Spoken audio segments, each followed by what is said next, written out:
cómo, yo lo llamo nomadismo de medios, cómo utilizás un material o una técnica para transgredir el uso tradicional. Lo veo muy claro en las caligrafías que se aplican a la superficie de la tela o del papel como material pictórico. La caligrafía empieza siendo abstracta. Cuando empezaste a hacer la carta a un general, por ejemplo, es una caligrafía que no es signo, no significa nada. No hay un texto en realidad. No hay un texto.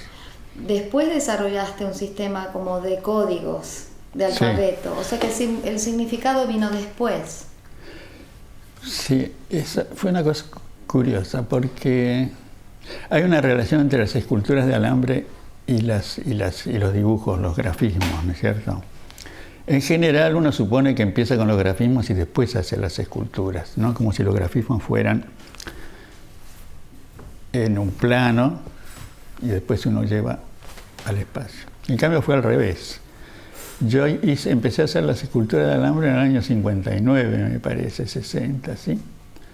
Y los dibujos los empecé a hacer, esos dibujos escritos, los empecé a hacer en Italia a raíz de que me invitaron a participar de una colección de grabados. Cuando vos pretendés decir algo que se entienda, que sea en cierto modo combativo, ¿no? Tenés que inventar una nueva forma para que eso llegue, porque si decís las viejas cosas, la gente tiene hambre, por ejemplo, ¿no? Si decís las viejas cosas con las viejas palabras, no llegan, es un lugar común que mata la idea que se está expresando. La forma de que esa idea llegue tiene que cambiar. Una de las formas del cambio puede ser es eso de usar una técnica en otra.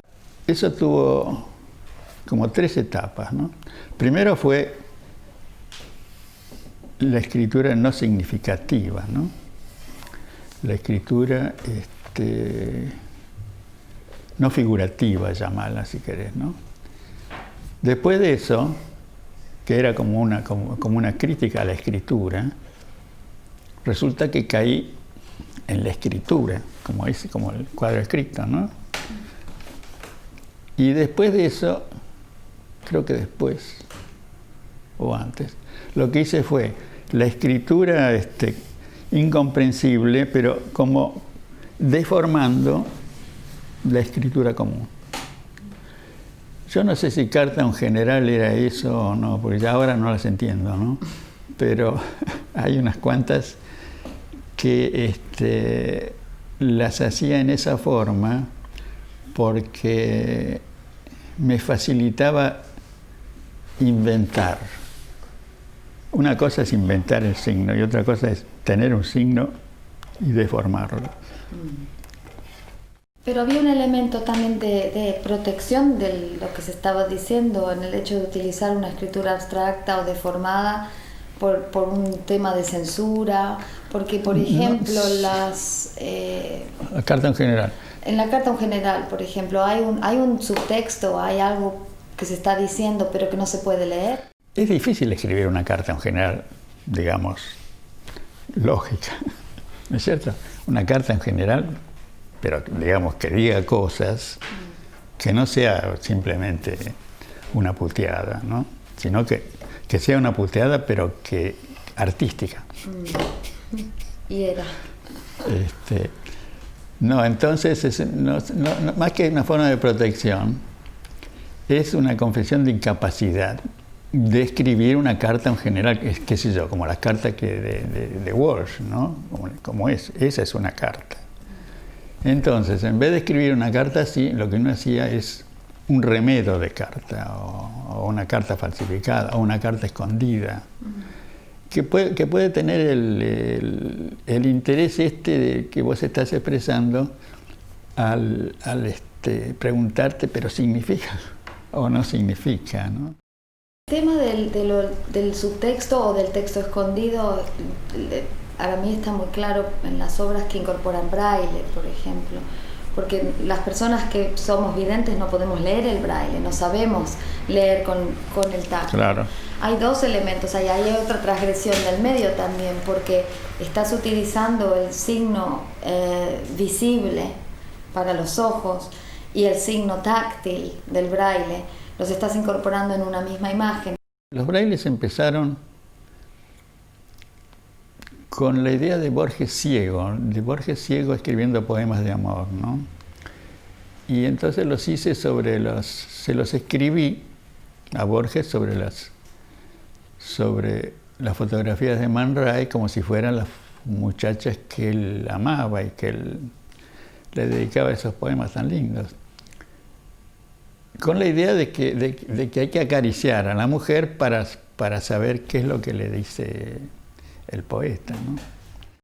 Ahora, después de eso, los llevé al tema religioso, que no tienen una justificación o una relación tan estrecha entre cuerpo, mensaje y mensajero ciego. Por ejemplo, hay una que es, que es una masturbación femenina, de un japonés. Entonces yo le escribí en braille, ahí en la mano y en el sexo de la chica, le escribí: ama a tu prójimo como a ti mismo, de Jesús, ¿no? Es decir, que la chica estaba cumpliendo con el mensaje de Jesús, ¿no? Busqué una forma de combatir la adversión que Occidente tiene por la masturbación, ¿no? Fruto de su religión, ¿no? De esa terrible religión que padecemos, ¿no? Y que ahora los resultados se ven ahora todos los días. Es decir, los resultados del librito del el Antiguo y el Nuevo Testamento lo vemos en Palestina, lo vemos en la India, ahora están peleando, ¿no? Lo vemos en Bush, ¿no? Lo vemos todo lo que está pasando en Afganistán, ¿no? Irak, en fin. Acá el proceso, la religión con el proceso estuvo muy vinculada y ahora están peleando por enseñanza religiosa. Quieren la vuelta a la enseñanza religiosa, siguen luchando contra el preservativo, lo cual los hace responsables de tantas muertes y demás. Que resulta que es como si fuera colorado o azul, pintura. Es algo que te llega como si fueran otro material artístico. Eso que te llena dentro, lo pones ahí, y la preocupación porque esa idea llegue. Entonces, el braille es un resultado.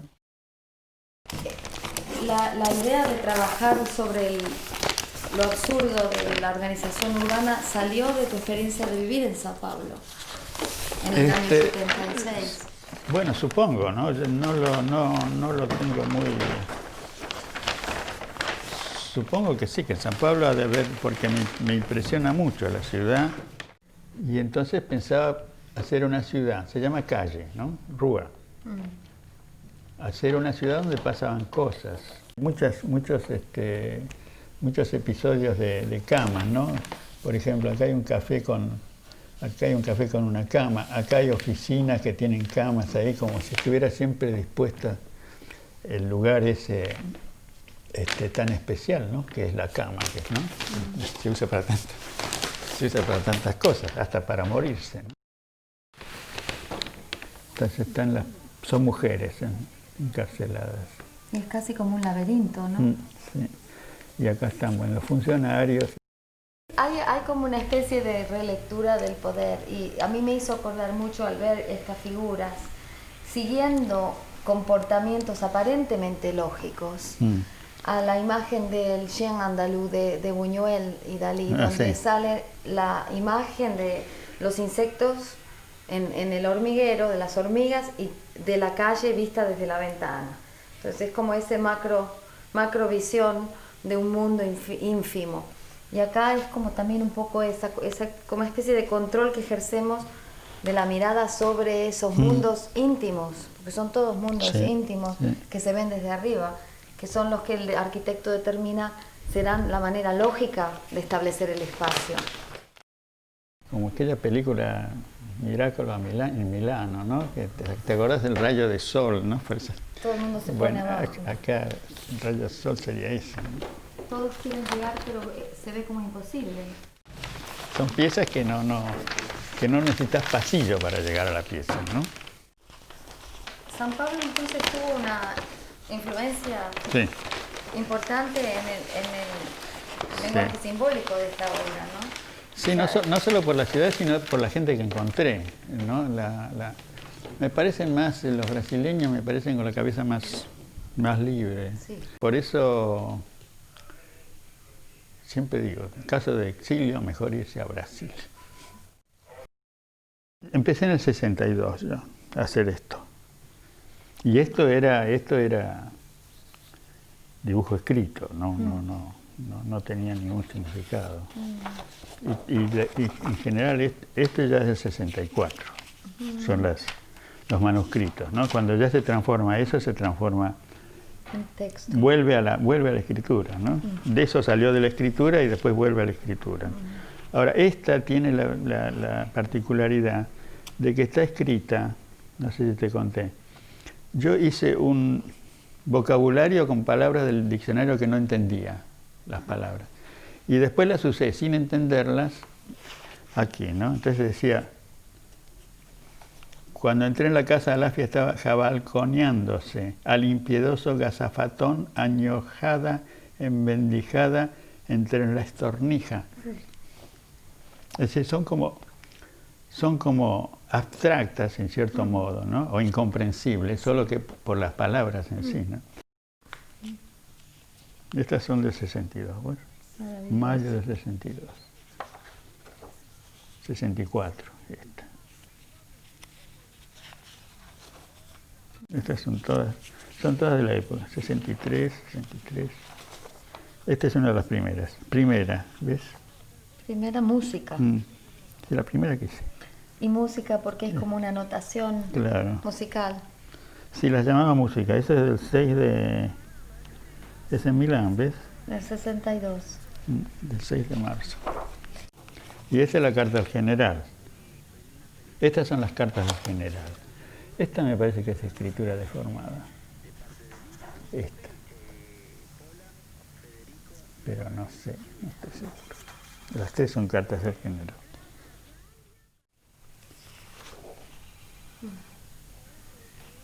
¿Copiabas notas periodísticas de los diarios? Sí. Claro, para transformar en una cosa plástica ya lo más obvio, ¿no? Lo interesante es ese concepto de reproducción al infinito, de que esto puede transformarse en algo de redistribución masiva. Sí. Sí, por ahora yo algunas de las cosas que hago en serie las numero, ¿no? Pero me cuesta mucho llevar, como no las edito todas, la idea que tengo ahora es de ponerles como numeración X sobre infinito. Es decir, no se conoce el número de la copia y ni cuándo va a terminar la copia, ¿no? Cuando fuiste a Brasil, ¿qué es lo que te impulsó a utilizar medios de reproducción mecánica en ese momento en Brasil? ¿Había un movimiento allá local que estaba elaborando estrategias de inserción de material en la sociedad de una manera más libre que el circuito de galerías o tratando de ir más allá del mercado? No, es lo que descubrí en Brasil, que había que hacían unas fotocopias muy buenas, cosa que no había acá. Eso me llevó a experimentar fotocopias y los conocí creo que Udi Nilsson había usado fotocopias, pero ahí fue donde esa muestra de Xerox, esa que está en Xerox, que el nombre se lo puso Julio Plaza. En general era gente que no había estado trabajando Después Regina Silveira trajo la idea de las microfichas de los bancos. Y después libros de artistas, bueno, se hacía, arte postal, por supuesto, era una cosa conocida, pero son todas experiencias sobre técnicas, y las experiencias sobre técnicas te dan ideas para cambiar la forma de decir las cosas, ¿no? Una época de, como una intención política, filosófica de desacralizar el sistema del mercado, de tratar de distribuir. La obra gráfica en Latinoamérica siempre ha servido para eso, ¿no? Sí, pero sí, también en Brasil con los libritos de cordel. Pero no, pero en el caso nuestro, la vanguardia es difícil, ¿eh? No. Podés tener la intención, podés tener una especie de desolemnización de la obra, ¿no? Pero de ahí, de la masificación, es difícil, es muy difícil. El grupo Madí acá hizo intervenciones con afiches en la calle, con pequeñas formato A4 en los autobuses. Sí, no, eso se hizo. También hicimos una muestra organizada por el MAS, que cuando estaba García Amaral, de los carteles en la calle, que cada uno tenía un cartel que creo que era de, no sé si 10 metros por 3, no me acuerdo cuánto. Y hubo como 70 artistas. Me acuerdo que Udi Nilsson hizo un gran pene, ¿no? Él tenía un poco la obsesión. Una vez nos mandó para Navidad, nos mandó una fotocopia de su pene en posición de combate, ¿no? Se lo mandó a los amigos. Entonces hizo este enorme pene ahí, y la gente, la asociación de los propietarios de los lugares de exposición, le dijeron, entonces dijo, vamos a censurarlo. Entonces le cruzó, y los puso así, ¿no? Le cruzó una raya negra y le dejó la punta. Era un loco lindo.